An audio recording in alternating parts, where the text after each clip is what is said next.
En aquel tiempo, los sordos oirán las palabras del libro, y los ojos de los ciegos verán en medio de la oscuridad y de las tinieblas. Entenderán, Ministerio de Sordos y Sordociegos de la Iglesia Bíblica del Señor Jesucristo.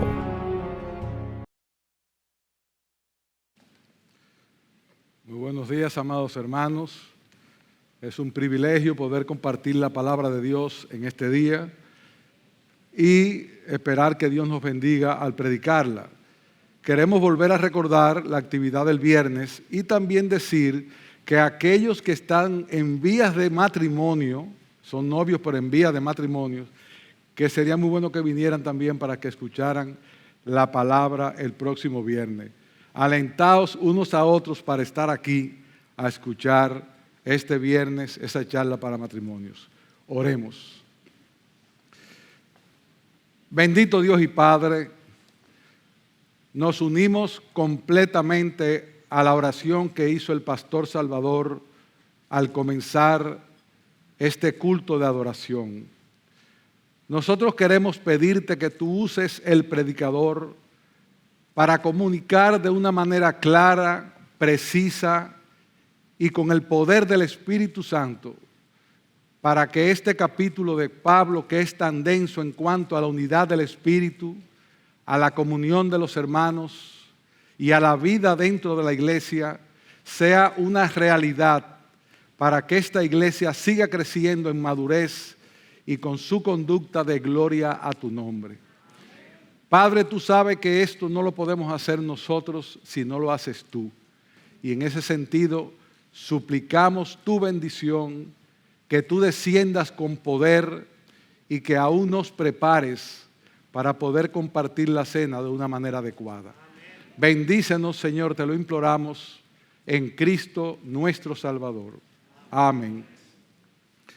Nosotros habíamos pedido a los pastores que nos permitieran hablar acerca de la importancia que tiene que todos los miembros de la iglesia, o casi todos, formen parte de un grupo pequeño, por lo que se puede hacer dentro de este grupo en cuanto a la comunión y a la relación de unos con otros. Sin embargo, hoy nos queremos enfocar en un poco más allá de los grupos pequeños, porque estos no son un fin en sí mismos, y sino lo que vamos a ver es aquellas cosas que deben motivarnos a no solamente ser parte de un grupo pequeño, sino a tener una vida mayor de comunión, de contacto y de desarrollo dentro de la iglesia, donde en ese contexto los grupos pequeños juegan un papel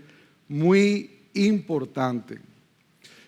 Vamos a estar hablando hoy en los versos del 13 a 16 de todo el capítulo, o la parte que se leyó, del capítulo que leyó el pastor Salvador en Efesios 4. Sin embargo, en la lectura que nosotros escuchamos pudimos ver que en los versos del 1 al 3 había una exhortación a la unidad. En los versos del 4 al 6, una esencia de esa unidad. Luego, en los versículos del 7 al 12, cómo se manifiesta esa unidad en la diversidad de dones que Dios ha dado a su pueblo. La idea conectora tiene que ver con Cristo como cabeza y nosotros actuando como cuerpo a través de la unidad que todos debemos tener. Y como nada redunda, cuando uno lee la palabra dos veces, vamos a volver a leer a partir del versículo 11 para entonces conectar allí. Quiero, por ser justo, decir que fue muy útil para mí una prédica que Sugel había dado sobre Efesios en esta misma porción y damos gracias a Dios por eso. Vamos a buscar ahora, por favor, capítulo 4 y volver a leer desde el versículo 11. Dice así la palabra de Dios. Y Él dio a algunos ser apóstoles, a otros profetas, a otros evangelistas, a otros pastores y maestros, a fin de capacitar a los santos para la obra del ministerio, para la edificación del cuerpo de Cristo, hasta que todos lleguemos a la unidad de la fe y del conocimiento del Hijo de Dios, a un varón perfecto, a la medida de la estatura de la plenitud de Cristo, para que no seamos niños fluctuantes, llevados por doquiera en todo viento de doctrina, por estratagema de hombres que para engañar emplean con astucia las artimañas del error, sino que, siguiendo la verdad en amor, crezcamos en todo en aquel que es la cabeza, esto es Cristo, de quien todo el cuerpo bien concertado y unido entre sí, y pongan atención aquí, hermanos, porque hay un énfasis en esta porción que vamos a leer, de quien todo el cuerpo bien concertado y unido entre sí por todas las coyunturas que se ayudan mutuamente según la actividad propia de cada miembro, recibe su crecimiento para ir edificándose en amor. Amados hermanos, la iglesia solo puede crecer en el contexto de la unidad. Cada uno de nosotros como creyentes debe estar preocupado por su propio desarrollo espiritual, pero entendiendo que éste repercute de alguna manera en los demás que son parte de este cuerpo. Pero también, en esa misma forma, la conducta y la forma en que se conducen los demás repercute en ti también.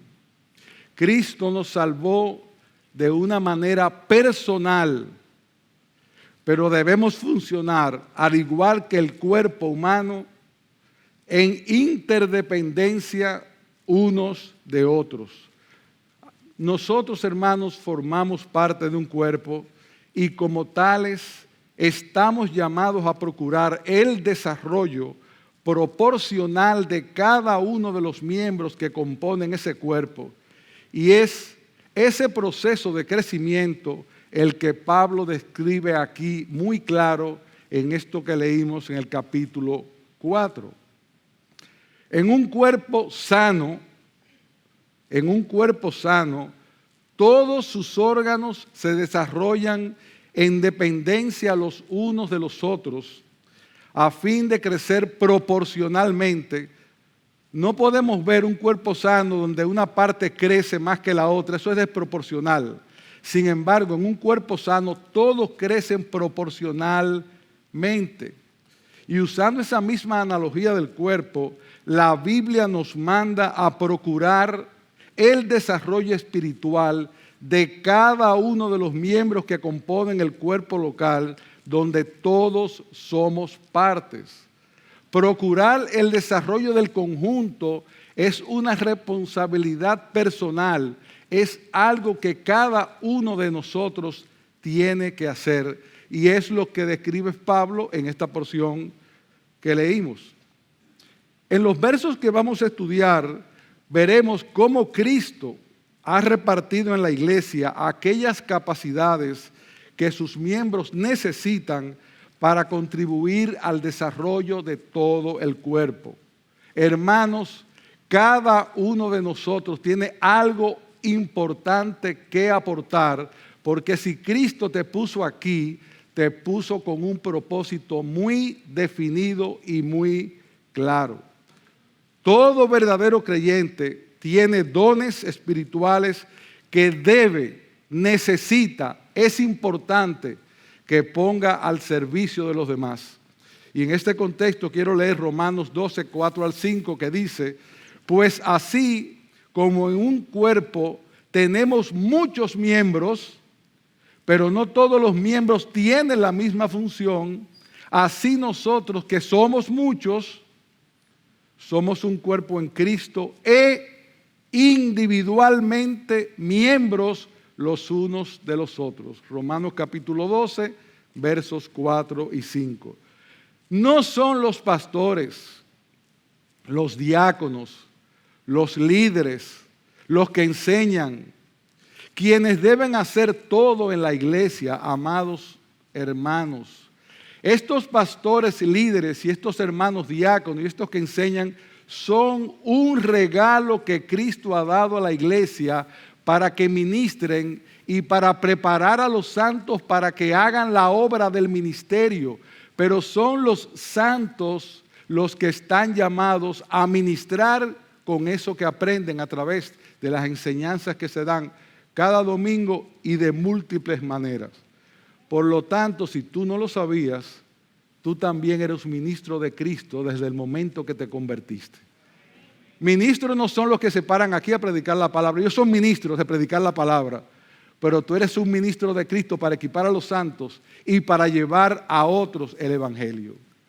Luego, si seguimos viendo el texto, en el verso 13, Pablo expresa muy clara la meta que ese ministerio procura alcanzar. Por eso nuestro primer punto en esta mañana es: ¿cuál es la meta que estamos llamados a procurar como iglesia? Dice aquí: hasta que todos lleguemos a la unidad de la fe y del conocimiento del Hijo de Dios, a un varón perfecto, a la medida de la estatura de la plenitud de Cristo. Y esto que dice este texto lo podemos resumir en una sola palabra: alcanzar la madurez. Así como nosotros nacemos y vamos creciendo hasta alcanzar una plena madurez en la edad adulta, así también la iglesia debe crecer espiritualmente, y esa es la meta que Dios nos ha puesto a nosotros. La fe que se menciona aquí se usa y se puede entender de dos maneras diferentes. Una es a estar hablando del conjunto de doctrinas que conforman nuestra fe, y la otra es de la fe que nosotros tenemos que desarrollar en nuestro Señor Jesucristo. La meta que debemos anhelar tener como iglesia es que todos lleguemos a una relación cada vez más íntima con nuestro Señor. Y para ello es necesario un entendimiento claro de las Escrituras y ver que ellas nos enseñan acerca de Él y de su obra. Y después que adquirimos este conocimiento día a día, en esa misma forma en que lo adquirimos para nosotros, traspasarlo a los demás. Nosotros no estudiamos para conocer solamente lo que nosotros queremos conocer. Nosotros estudiamos para traspasar también a los demás esto que nosotros aprendemos y esto que Cristo hace en nosotros. ¿Y cómo se logra esto? Bueno, como hemos dicho, escuchando la palabra, leyendo la palabra, cada domingo estando aquí como cuerpo, viniendo a orar los miércoles de oración para suplicar a Dios que haga efectivo en nosotros la palabra y la comunicación de unos con otros, pero también se logra a través de esa comunicación horizontal que debemos tener todos nosotros, y en ese contexto los grupos pequeños hacen una labor extraordinaria. Esa parte de compartir la palabra los unos con los otros en los grupos pequeños se da de una manera excelente y que nosotros debemos procurar auspiciar. En la medida en que cada miembro crece y fortalece su confianza e intimidad con Cristo, en esa misma medida se acrecienta la unidad práctica los unos con los otros. La relación vertical mejora la horizontal. Si esa relación vertical no anda bien, la horizontal tampoco posiblemente pueda andar bien. A veces esa falta de comunión con los hermanos tiene que ver en una falta de comunión con Cristo. Porque cuando tenemos comunión con Cristo estamos llenos de Cristo, y Cristo lo que quiere es tener comunión con nosotros. Si queremos imitarle, hermanos, tenemos que trabajar hacia arriba para poder compartir hacia nosotros los que están alrededor de nosotros. Por eso, esa buena relación con Cristo se va a traducir seguro en una buena relación de los unos con los otros. Así que, hermanos, escucha esto. Tu relación con Cristo no solo te afecta a ti, tu relación con Cristo afecta a toda la iglesia. Cuando tú no oras, cuando tú no andas correctamente bien, no eres tú solamente el que eres perjudicado, tú estás perjudicando a todo el cuerpo. Y esto debe ser una motivación para ti. La misma motivación que muchas veces tienen los padres en eximirse de hacer cosas porque a sus hijos no les conviene, aunque sean lícitas. En esa misma manera tú debes preocuparte por hacer aquellas cosas que a tu hermano le conviene que tú hagas. Nosotros no somos una isla. Como dice John Donne, somos parte del continente. Por lo tanto, lo que me pasa a mí te debe pasar a ti. Te debe doler a ti y te debe alegrar a ti. Ese crecimiento tuyo, hermano, que debes procurar es por beneficio del cuerpo. Y lo mejor para expresar esto y ejemplificarlo es lo que pasa en el cuerpo humano. Por eso se pone la comparación de la iglesia con el cuerpo humano. Si ustedes se dan cuenta en un detalle, en ninguna parte del cuerpo humano, ningún órgano ni ninguna parte funciona para sí. Les pongo un ejemplo. La boca no come para sí. La boca come para preparar los alimentos para que pasen al esófago. El esófago no se queda con los alimentos pasan al estómago. El estómago lo pasa a los intestinos. Los intestinos le saca las proteínas y los nutrientes. Entonces la sangre los reparte y así sigue funcionando. Eso, hermano, es lo que debe pasar en el cuerpo. Nadie debe vivir para sí, sino en función de los demás. Ese individualismo que caracteriza a nuestra sociedad, hermano, está acabando con nosotros y aquí no debe ser así. La iglesia es un cuerpo y como cuerpo debe caminar en ese sentido y en ese contexto. Por lo tanto, la meta que todos tenemos por delante al alcanzar la madurez no es otra que ser instrumentos de Cristo, a fin de ser semejantes a Él en todo, porque Cristo es el modelo. Él estuvo dispuesto a dejar su trono para salvarnos. ¿No es este, hermanos, un móvil suficiente para tener más disposición para servir a otros? Imita a Cristo, que fue lo único que hizo, salvar, ayudar, colaborar. Esa imitación de Cristo la vemos cuando Pablo hace referencia a ese varón perfecto en que la iglesia debe llegar a ser. Y esa palabra perfecto puede ser traducida como maduro y contrasta con la palabra niño que aparece en el versículo 14, porque dice que si tú no eres maduro, para que ya no seamos niños fluctuantes, llevados por doquiera de todo viento de doctrina, por estratagema de hombres que para engañar emplean con astucia las artimañas del error. Y esa estratagema de hombres es continua. Hermanos, hay muchos maquinando el mal para querer sacarnos del camino. Pero eso no debe pasar así si estamos firmes en la palabra de Dios. No podemos ser niños fluctuantes y para no ser niños fluctuantes tenemos que prepararnos y prepararnos amparados sobre la roca, porque ahí nadie nos mueve. Y la roca es Cristo.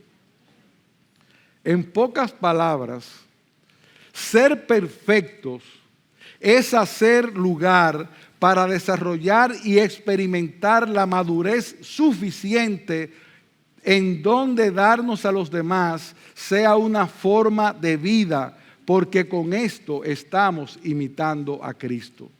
Darnos a los demás debe ser un estilo de vida, porque el que dice que permanece en Él debe andar como Él anduvo, primera de Juan, y Pedro nos dice, Él nos dejó ejemplo, ¿para qué?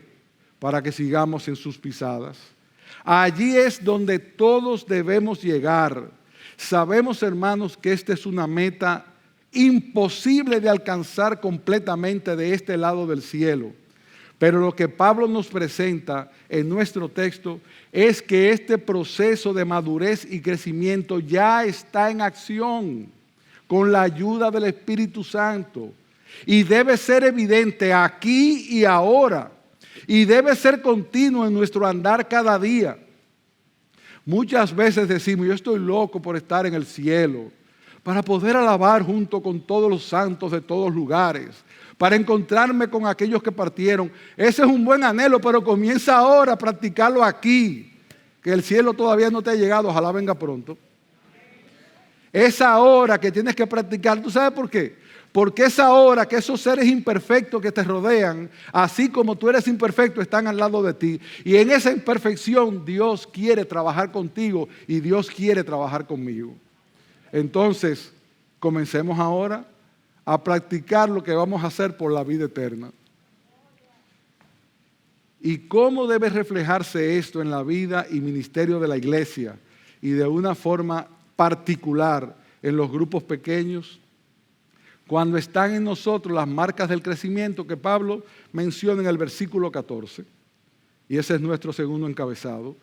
Para que ya no seamos niños fluctuantes, llegados por doquiera de todo viento de doctrina, por estratagema de hombres que para engañar emplean con astucia las artimañas del error, sino que siguiendo la verdad en amor, crezcamos en todo aquel que es la cabeza, y esto es Cristo.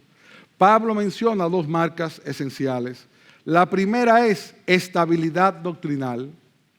La palabra fluctuante significa zarandeados, sacudidos por las olas.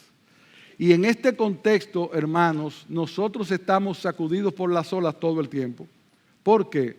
Porque estamos viviendo casi un ciclón constante.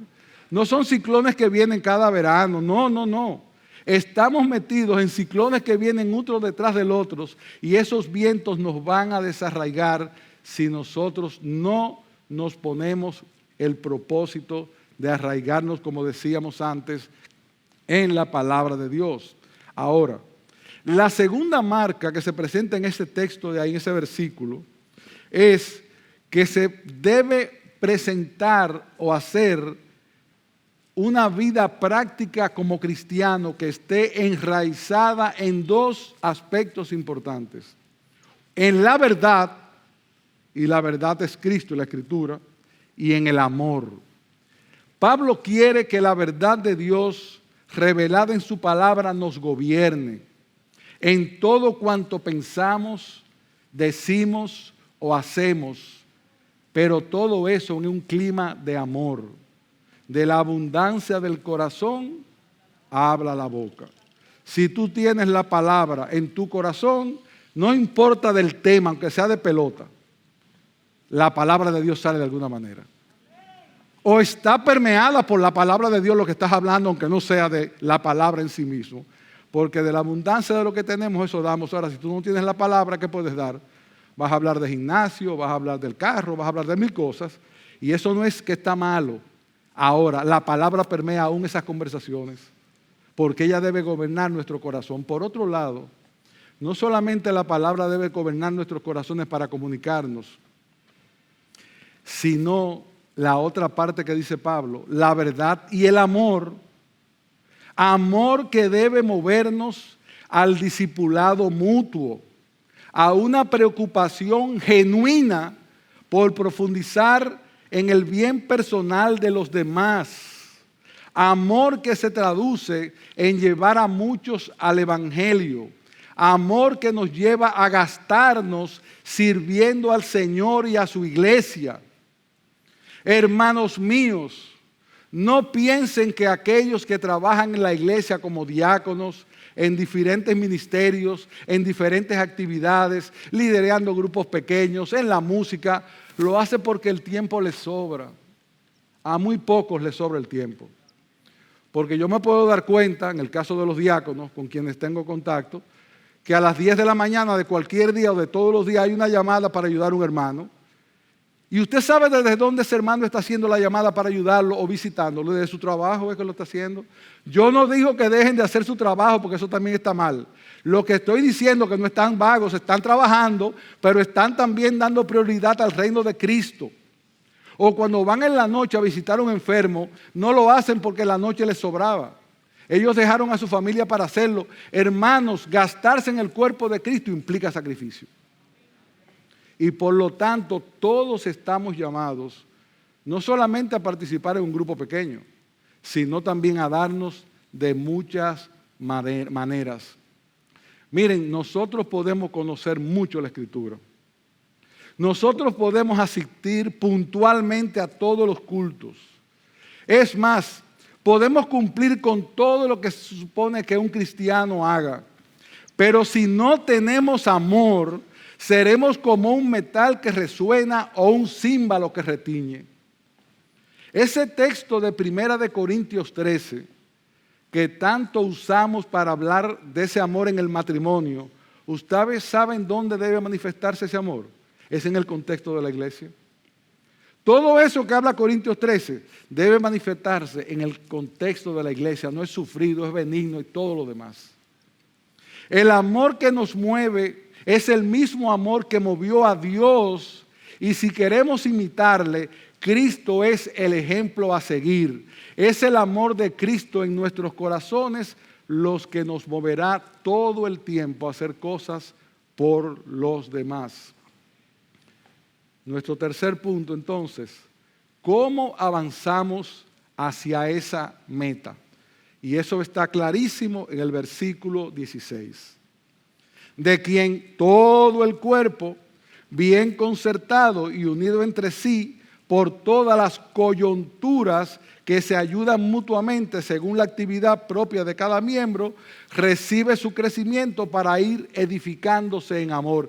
Edificarse es crecer, es ir poniendo cosas una sobre la otra, edificándose pero en amor. El crecimiento de la iglesia es contemplado de nuevo aquí desde dos perspectivas.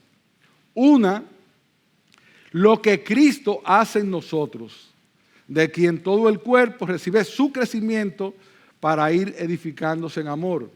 El cuerpo recibe el crecimiento de la cabeza, que es Cristo. Pero nosotros debemos expresar eso que Cristo hace en nosotros cuando estamos junto a Él. Dice la palabra, yo soy la vid, vosotros los sarmientos. El que permanece en mí y yo en él, ese da mucho fruto, porque separado de mí nada podéis hacer. O sea, que es Cristo quien provee crecimiento a esa iglesia, pero es Cristo también quien le provee la unidad y la coordinación como cabeza. Fue Cristo quien te colocó en este grupo de creyentes y quien te proveyó de los dones y capacidades que posees para beneficio de los demás miembros del cuerpo. Todo lo que tú eres, todo lo que puedes hacer, Cristo sabe que tú lo tienes y Él te lo dio y te puso aquí con un propósito. Tú no estás aquí por casualidad. No, tú eres parte del cuerpo con un propósito. Por eso nosotros debemos pensar muy bien cuando nos trasladamos de un lugar a otro, porque tenemos que estar muy seguros que esa es la voluntad de Dios. Dios nos puso aquí en esta familia y la familia no se abandona por cualquier cosa, salvo que haya una necesidad que nos obligue a hacerlo, doctrinal o lo que fuere. Siempre hay lugar para el movimiento, pero esta es tu familia, mi amado hermano. Este es el lugar donde Cristo te puso, este es el lugar donde debes desarrollarse. Por eso, poner esos dones y capacidades al servicio de la iglesia es tu deber. Esa palabra coyuntura, la Reina Valera la traduce como punto de contacto. O sea, tú eres una coyuntura, tú eres un punto de contacto. ¿Para qué? Para que la cabeza mande la orden y a través de toda la coyuntura se va llegando a todas partes. Yo sé de una persona que tuvo un pequeño accidente y aparentemente, aunque no fue así, se le había atrofiado un poco un nervio y no podía mover el brazo. Y tú dices, ¿qué tiene que ver mover la mano, con un nervio que se atrofió aquí. Bueno, que ese nervio transmite de la cabeza el mandato para que éste se mueva. Eso pasa aquí, hermanos. Tú puedes ser una coyuntura que estés cortando lo que el Señor está mandando a otros. Y por lo tanto, tú eres un elemento muy importante en ese canal de comunicación que Cristo tiene. Ese canal de comunicación no está a través de los pastores. Ellos tienen un don especial, pero no son los únicos llamados a hacer eso. Tú también estás llamado a hacer la obra del ministerio. Y en ese contexto, los grupos pequeños son una bendición. Te lo ponen fácil, te lo ponen ahí, te lo ponen cerca. En la medida que cada miembro traspasa a los demás lo que recibe de Cristo, según la actividad propia de cada miembro, la iglesia va a crecer en ser más madura. Si un miembro no está creciendo individualmente, o se aísla de los demás, o no pone sus dones o capacidades al servicio del cuerpo, o no hace la labor que le corresponde, está afectando la salud de ese cuerpo. De ahí que solo es posible que una iglesia avance hacia la madurez en contexto de unidad y de amor, bajo un liderazgo bíblicamente establecido. Y gracias a Dios, damos gracias a Dios porque tenemos un liderazgo bíblicamente establecido. Ahora nos toca a todos hacer la labor. Y es probable que tú estés sentado ahí y hasta puedas pensar, ¿y qué puedo hacer yo? Yo soy muy débil, yo soy nuevo creyente, yo soy muy pequeño, no es mucho lo que yo puedo dar. Si eres un verdadero cristiano y eres miembro de esta iglesia, debes entender que Cristo desea beneficiar este cuerpo por medio de ti, en el lugar de crecimiento donde estás, aún te hayas convertido ayer. Muchos de nosotros, cuando no conocíamos demasiado la palabra, posible predicábamos con más denuedo que ahora que la conocemos mucho. Predicábamos lo que sabíamos, lo que Cristo había hecho en nosotros, y eso es suficiente para empezar a mover a otros. Todos nosotros tenemos algo que hacer y todos nosotros tenemos debilidades y todos tenemos fortalezas que debemos trabajar los unos con los otros. A mí me vino preparando el mensaje una ilustración de algo que vivimos Maggie y yo en un barco. Y se las voy a traer porque es una buena ilustración. Nosotros dimos un viaje en barco y nos encontramos con una pareja joven que no debía tener más de 30 y pico años. Y nos llamó la atención que ella era ciega y él cuadripléjico. Ella andaba con él en la silla de ruedas, él era sus ojos y ella sus pies. Y yo decía, pero ¿cómo es posible? Yo me quedaba mirándolo y en un momento me enterneció tanto que conmovió mi corazón. Sobre todo cuando yo decía, pero ¿cómo se van en un barco esta pareja con esa condición? Pues se fueron. ¿Y saben cómo hacían? Ella lo llevaba en la silla de ruedas y él le iba explicando todo lo que iba mirando. Y iba disfrutando todo el viaje igual que todo el mundo. Y no había que estarlos ayudando porque ellos se ocupaban uno del otro. Pero lo peor fue a la hora de comer, hermanos. Porque le decía, Maggie, ¿cómo se manejan esta gente? A la hora de comer, ellos iban al buffet, él le decía lo que estaba enfrente, ella lo tomaba, lo ponía en el plato y cuando estaban comiendo lo ponía en su boca para que él comiera. Eso, hermano, es lo que nosotros estamos llamados a hacer. Si este ejemplo de esta pareja, que yo no sé si eran cristianos, no te sirve, entiende que eso es lo que estamos llamados a hacer. Si tú eres más fuerte que el otro, dale. Si el otro más débil, que te ayude. Pero cada uno tiene algo que hacer. Está atento, hermano, a tu amigo, a tu hermano, compañero que está sentado a tu lado. Voltea la cara y verás cuánta gente tiene a tu alrededor que posiblemente ese día que no saludas. Vamos a tratar de ser intencionales, hermanos. Vamos a tratar de aplicar el amor de una forma correcta. Vamos a tratar de darle al débil lo que no tiene. No apaguemos el pábilo que humea, enciéndelo. Enciéndelo. Tú necesitas y yo necesito y él necesita y ella necesita. Cuando un hermano se está ausentando, en vez de decir, no sé qué pasa con fulano, que no lo veo, llámalo. O tú no tienes también un teléfono igual que los pastores, llámalo. ¿Está alguno enfermo? Visítalo. O mándale como le mandaron a Sugel alimentos o llamadas o lo que fuera. Pero eso no debe pasar solo con el pastor, no. Debe pasar entre todos nosotros. Debemos estar atentos los unos a los otros. No puedes visitar a alguien a la clínica, ora por él o por ella. Ora. Miren, orar es tan bueno porque tú no tienes que moverte. Tú desde tu casa te fajas a orar por los hermanos que están enfermos de la lista de oración y tú tienes ya un trabajo que hacer. Si no tienes la manera de ir, entonces hospeda si puedes en tu casa. Bendice a otros. Imita a Dorcas, la de los libros del libro de los Hechos. ¿Qué hacía Dorcas? Vestido para los más pobres. ¿Y ustedes creen que era una labor muy importante? No, ella sabía bordar o tejer, yo no sé lo que sabía hacer Dorcas. Ella sabía hacer vestidos y la Biblia la menciona y ha perpetuado su nombre porque hacía vestidos para los más pobres. Y a lo mejor no era una relevancia Dorcas, a lo mejor nadie sabía de Dorcas, a lo mejor no hablaba mucho, a lo mejor estaba tranquila en su casa. Lo que quiero decir es que tienes mucho que hacer en favor del reino de Cristo, aun cuando no te puedas mover de tu casa.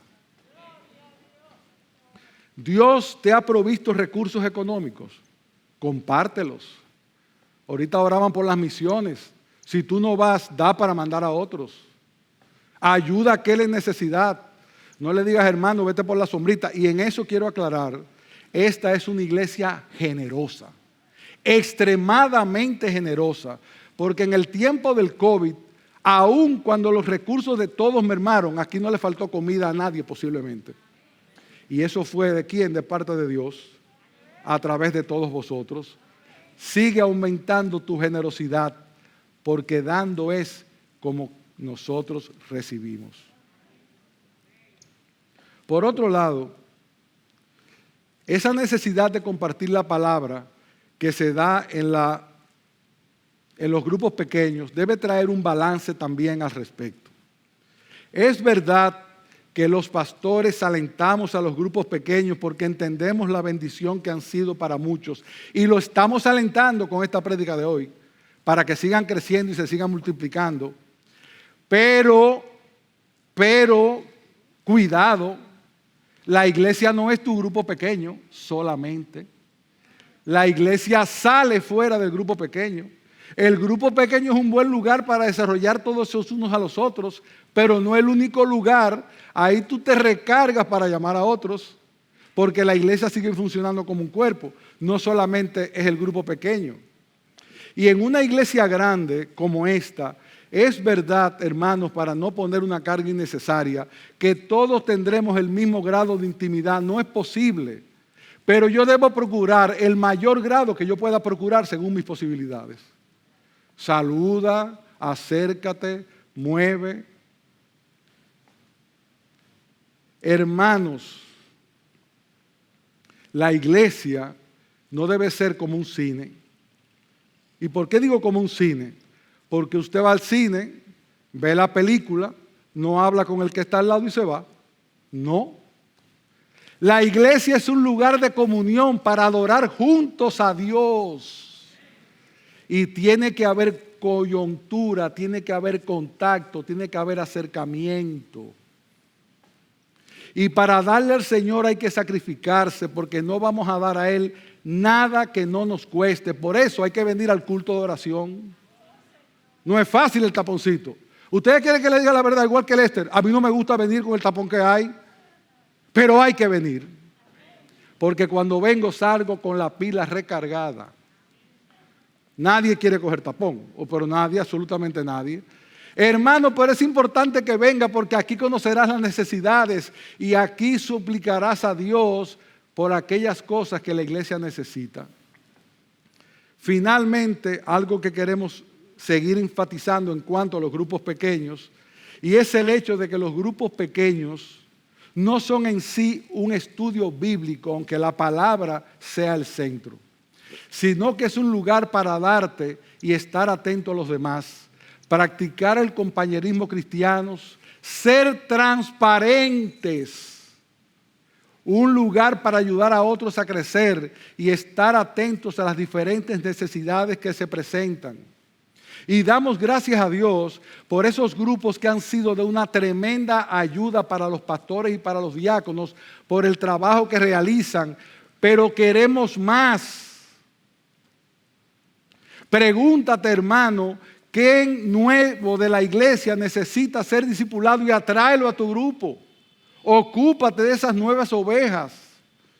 Sé intencional en esas cosas para que la iglesia madure todo parejo. Pregúntele al pastor Lester que le dé la lista de la gente que tomaron la clase de premembresía para bautizo y busque a los que necesitan ayuda y encárguese de alguien. Nosotros crecimos porque alguien nos ayudó constantemente. Y eso es lo que nosotros debemos procurar en los grupos pequeños y en la iglesia.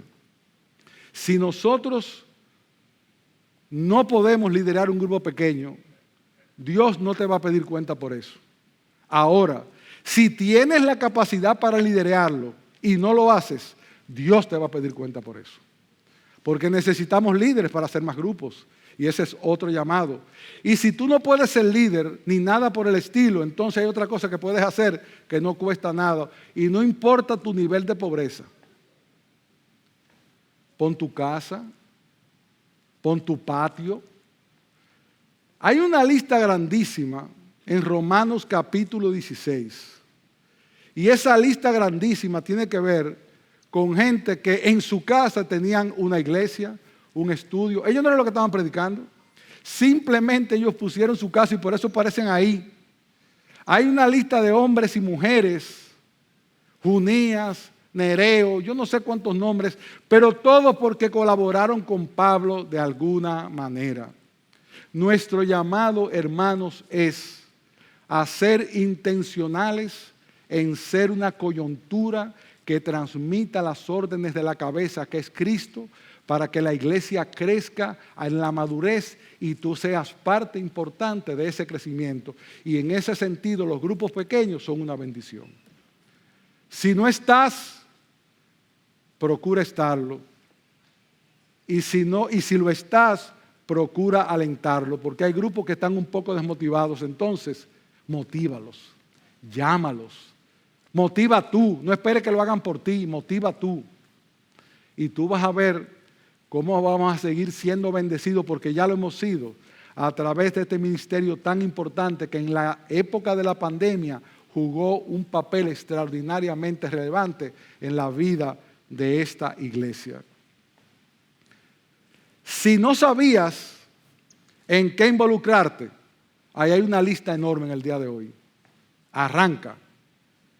Si te sientes en pecado y en falta por no haberlo hecho, llora, pero dale adelante. Hoy es un buen día para pedir perdón en la cena del Señor y no quedarnos en el simple pedir perdón, sino en movernos. Y quiera el Señor seguir obrando a favor de esta iglesia para que crezca unida a la madurez. ¿Por qué? Porque el mundo necesita ver cómo nos amamos. Porque el mundo necesita un frente, porque los vientos del huracán están dando muy fuerte y cordón de 3 dobleces no se rompe fácil.